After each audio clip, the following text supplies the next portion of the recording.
प्यारे बच्चों, सुप्रभात। आज हम शुरू करेंगे पाठ नंबर 9, छोटी छोटी बातें। इसमें ऐसी बातें बताई जाएंगी जो हमारे जीवन में बहुत महत्वपूर्ण है, स्वास्थ्य के लिए बहुत जरूरी है। इनका ध्यान रखना हमारे स्वास्थ्य के लिए बहुत आवश्यक है।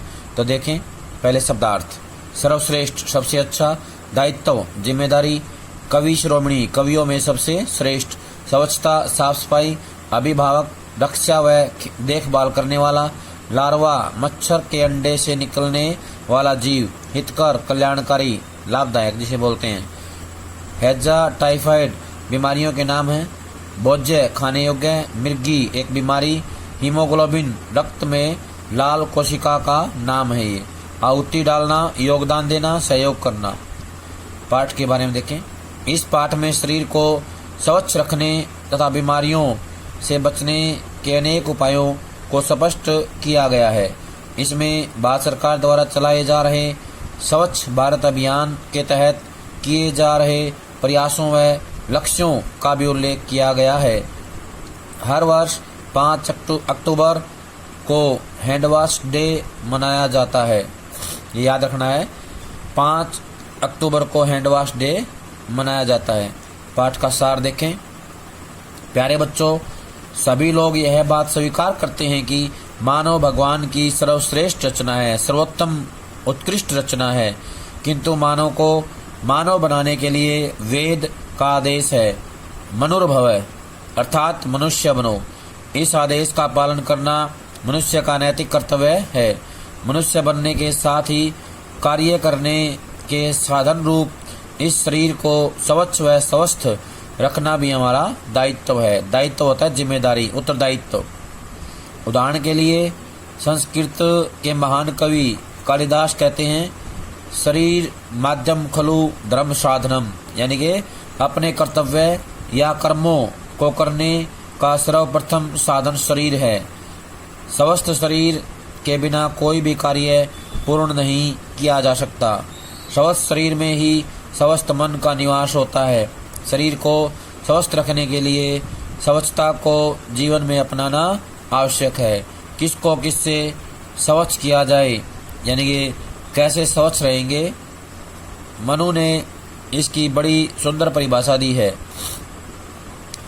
अदभिर्गात्राणि शुद्धयन्ति, मनः सत्येन शुद्धयति, विद्या तपोभयाम भूतात्मा बुद्धिर्ज्ञानेन शुद्धयति। अध भी होता है जल से, गात्राणी होता है देह यानी शरीर, अंग। सत्येन, सत्य से। भूतात्मा, जीवात्मा। ज्ञानेन, ज्ञान से।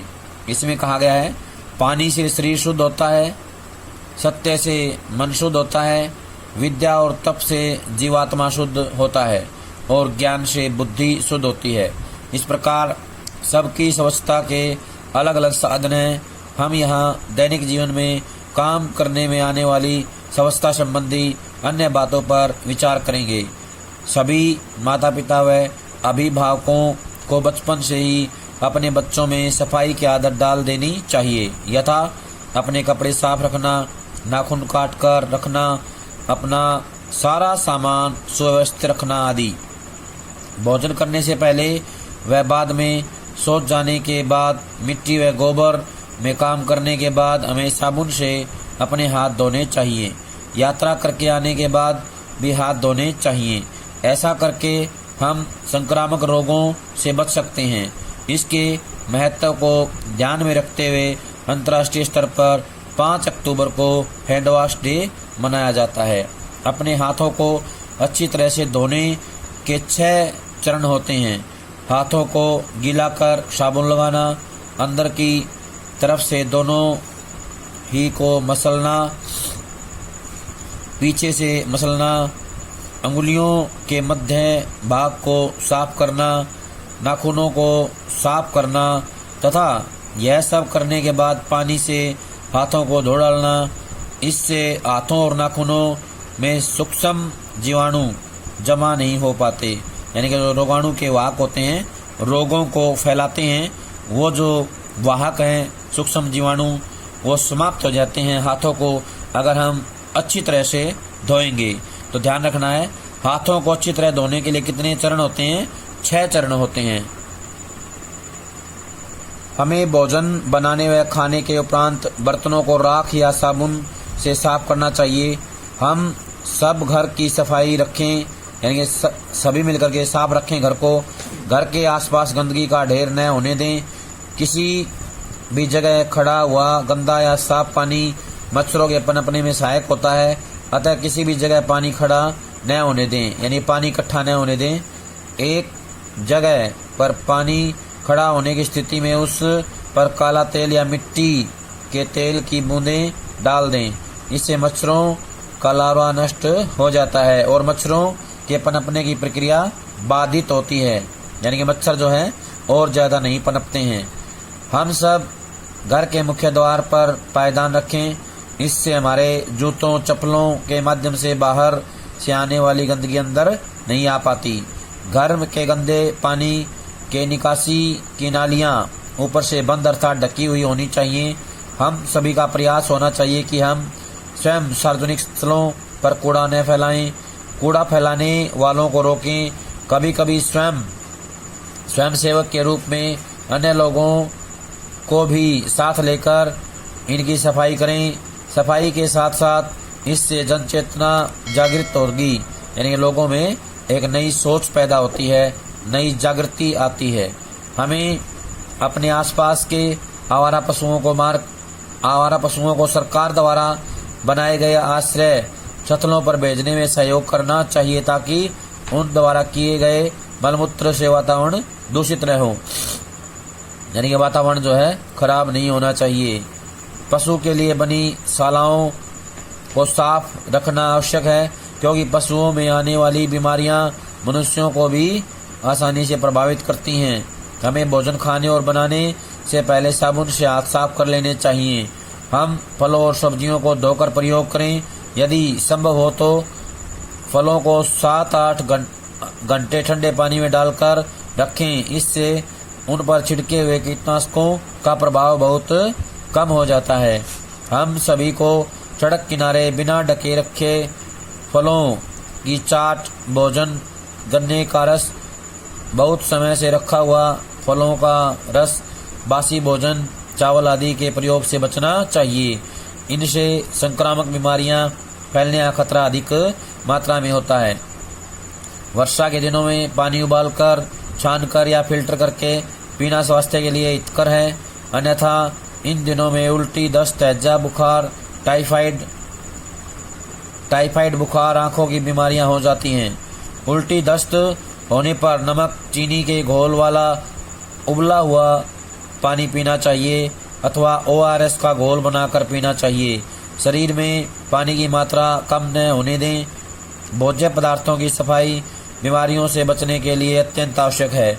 दूध या दूध से बने पदार्थ, मांस, अंडे, मछली, उबले हुए चावल आदि को बहुत सफाई रखनी चाहिए, क्योंकि इनमें सूक्ष्म जीवाणु बहुत तेजी से पनपते हैं। जैसे दही जमाने के लिए हम दूध में थोड़ा सा दही मिला देते हैं, जो सारे दूध को 3 घंटे में दही का रूप दे देता है। दूध को दही में बदलने वाले जीवाणु को लैक्टोबैसिलस कहते हैं। जिस गति से यह जीवाणु दूध को संक्रमित करता है, उसी गति से अन्य हानिकारक सूक्ष्म जीवाणु हमारे भोजन को संक्रमित करते हैं। अतः संक्रमित भोजन खाने से बचना चाहिए। कहने का आशय है कि हमें दूषित भोजन से दूर रहना चाहिए, उससे बचना चाहिए। मटके या पानी के बर्तन से पानी पीने के लिए डंडी वाली लुटिया का प्रयोग करें। किसी को गिलास से पानी देते समय पानी के साथ अपनी उंगलियों का स्पर्श न होने दें। धुले हुए व साफ कपड़े पहनने से त्वचा के रोगों से बचा जा सकता है। हमें हर रोज स्नान करना चाहिए। गर्मी के मौसम में आवश्यकता पड़ने पर 1 से अधिक बार भी नहाया जा सकता है। इससे पसीने की दुर्गंध दूर हो जाती है और रोम छिद्र खुल जाते हैं। मिर्गी का दौरा पड़ने पर उस रोगी के मुंह में पानी नहीं डालना चाहिए, यानी कि मिर्गी का दौरा पड़ जाए तो उस रोगी के मुंह में पानी का प्रयोग नहीं करना चाहिए, पानी उसको नहीं पिलाना चाहिए। उसका सिर ऊंचा रखकर उसके हाथ पैर मसल कर उसे होश में लाने का प्रयत्न करना चाहिए। हीमोग्लोबिन कम होने पर आयरन युक्त भोजन जैसे पालक, बथुआ, गाजर आदि हरी सब्जियां, सेब, अनार, आंवला आदि फलों का प्रयोग करना चाहिए। इनके अभाव में आयरन की गोलियां खानी चाहिए। खुले में शौच के लिए न जाएं, घर में शौचालय का निर्माण करवाएं तथा शौचालय की सफाई का पूर्ण रूप से ध्यान रखें।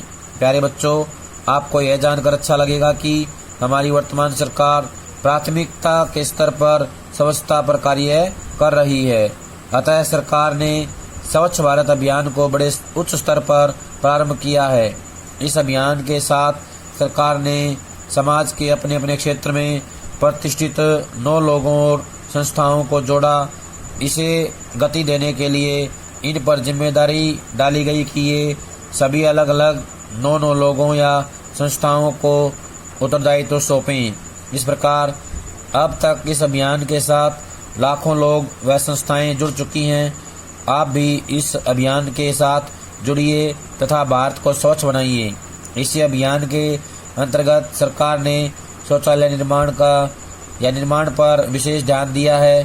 प्राइवेट कंपनियों, पब्लिक सेक्टर अंडरटेकिंग को भी सरकार ने इस कार्य में मदद करने का आह्वान किया है। आह्वान होता है उनको बुलाना, संबोधित किया है। गैर सरकारी संस्थाओं को भी इस अभियान के साथ जोड़ने की वर्तमान सरकार की इच्छा है।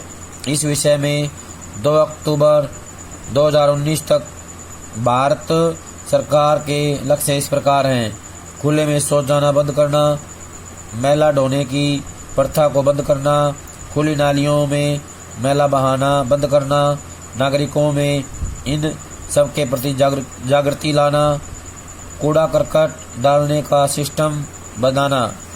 इन सब के प्रचार प्रसार के लिए सरकार ने स्वच्छ भारत साइट भी बनाई हुई है। आओ बच्चों, हम सब इस महान यज्ञ में अपनी अपनी सेवाएं देकर आहुति डालें।